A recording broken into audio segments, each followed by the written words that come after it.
Fala galera, beleza? Vocês também tá legais, tranquilo de boa? Então tá, ó. Galera, é o seguinte, dando uma ajuda aqui, né, as nossas aulas de atualidades e também de interpretação, hoje eu vou falar um pouquinho sobre a questão do Irã, sobre a quase terceira guerra mundial. Todo esse papo que a gente tá tendo sobre coronavírus, tal, essas coisas acabam abafando, né, esse probleminha, mas essa terceira guerra mundial, ela quase veio às vias de fato.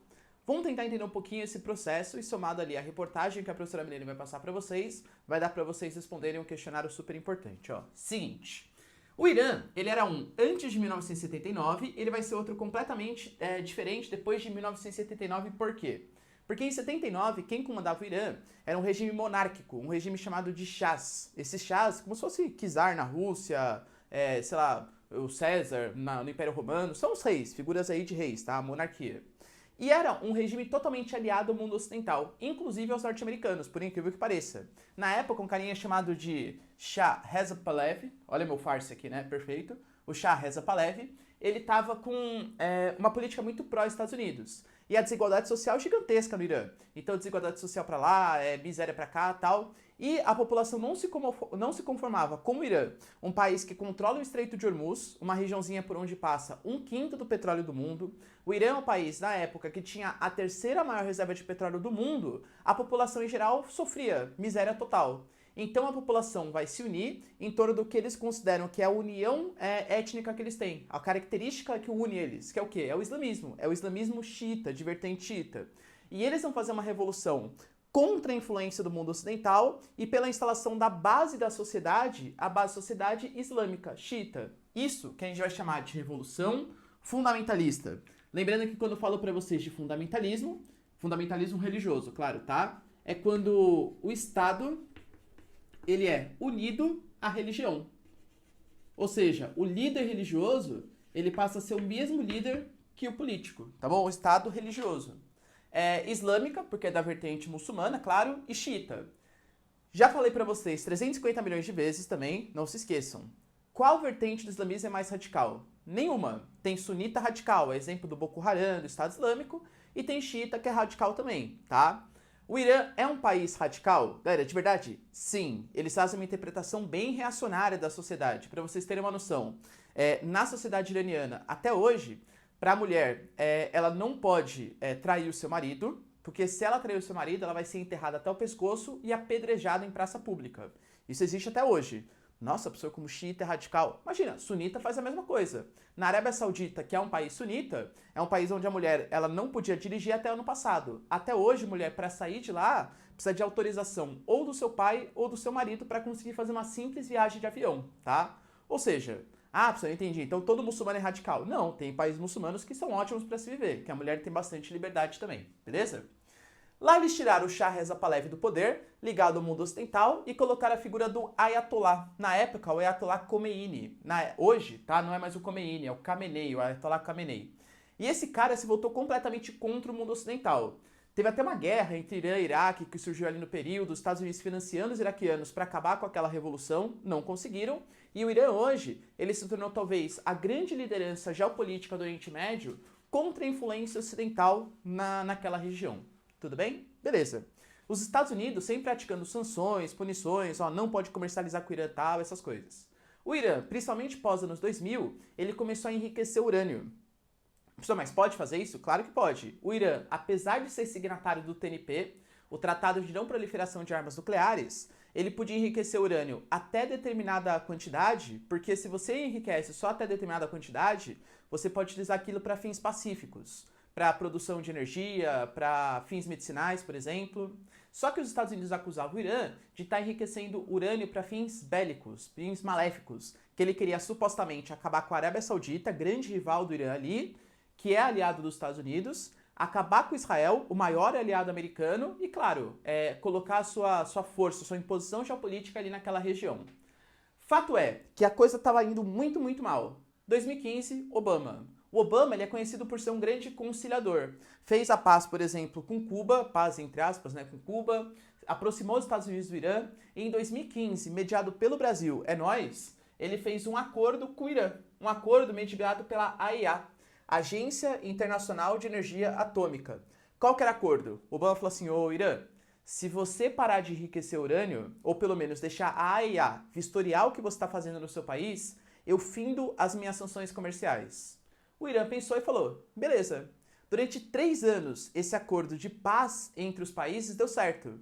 Mas vem ele, Donald Trump, em 2018 falou, não bom esse acordo. Ele vai lá e cancela o acordo que tinha feito. Professor, mas por quê? Tem várias justificativas, tá? Eu diria pra vocês, ó, a justificativa que o Trump utilizou.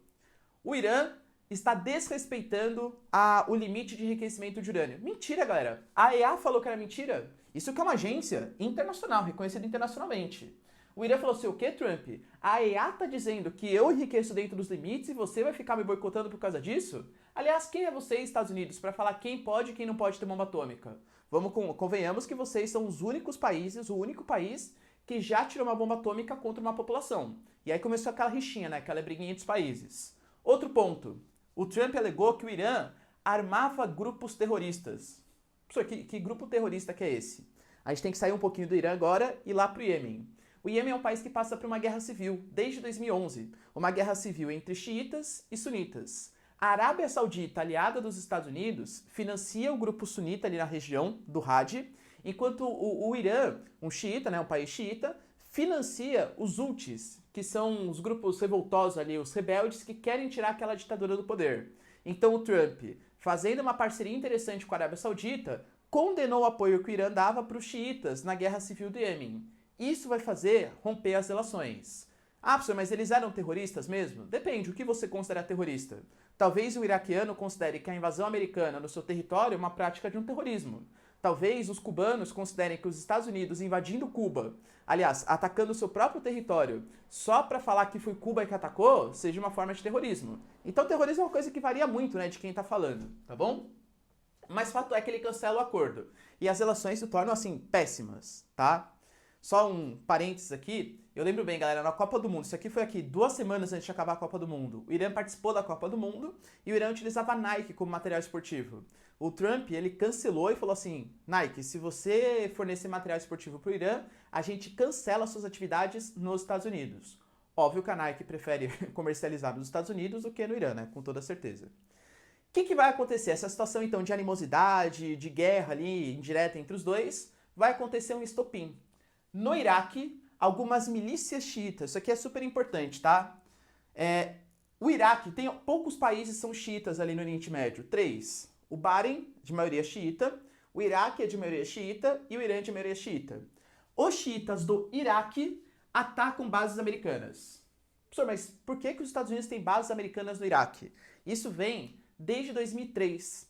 Em 2001, não sei se vocês se lembram, teve aquele ataque ao World Trade Center, ao Pentágono e tal. E o presidente americano à época, chamado Bush, ele criou a doutrina Bush. Ele criou o eixo do bem e o eixo do mal. Países que fazem parte do eixo do mal são países que, segundo o julgamento americano, poderiam estar recebendo grupos terroristas, etc. E aí, os Estados Unidos foi lá e atacou quase todos os países que faziam parte desse eixo do mal. O Afeganistão foi invadido em 2001 para tirar o Talibã do poder, e em 2003 os Estados Unidos ataca para tirar o Saddam Hussein do poder. Desde aquela época, várias bases militares americanas estão presentes no Iraque. A população xiita, milícias xiitas do Iraque, atacam essas bases. A grande questão é, e aí, tivemos participação de quem? Quem mandou nisso aí? Segundo Trump, de novo, sem nenhuma prova, foi um general iraniano que influenciou esses ataques. Quem é esse general iraniano? Um cara chamado de Soleimani. O Soleimani, ele era como se fosse, digamos assim, o homem forte da organização militar iraniana. Ele que ordenava ataques, proteções, etc. E os Estados Unidos consideravam que ele era o grande líder do terrorismo mundial. Os Estados Unidos foi lá e fez um ataque certeiro contra o Soleimani. Olha que absurdo. Os Estados Unidos atacou o Iraque, sem autorização do governo iraquiano, para matar o iraniano que estava de boa com autorização do governo iraquiano lá. Isso foi considerado uma atitude de guerra por parte dos iranianos. Os iranianos, então, começaram a atacar bases americanas e o Trump falou que ia responder. Isso, claro, né, foi amenizando, foi passando tempo. A guerra não aconteceu ainda bem, né, claro, e o coronavírus talvez tenha acabado ou deixado ainda com menos proporções, menos chances de ter essa guerra. Mas até hoje, a gente ainda tem alguns ataques ali, que é uma zona americana de embaixadas, bases que existe ali no Iraque. Belezinha, galera? Deu pra entender? Então, ó, tira um print aqui, que isso aqui vai ser importante para a atividadezinha de vocês. Beleza? Falou, gente. Até mais. Tchau, tchau. Oi, pessoal do terceirão, tudo bom? Então, vocês sabem que as aulas de interpretação de texto, eu já tinha conversado com vocês, da importância da gente fazer um combinado aí com o professor Ricardo. Então, assim, ele passa, né, ele dá informações da atualidade para vocês e eu entro sempre com a parte com um gênero textual, certo? Então, ele já passou informações relevantes e agora eu vou falar de um gênero específico. Então, olha lá.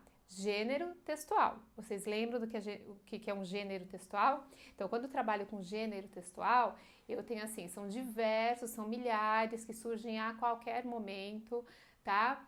E que ele aparece mesmo com uma intenção social, tudo bem? Então, assim, ele tem um objetivo. Então, aquele gênero tá lá porque ele precisa cumprir um objetivo socialmente, certo?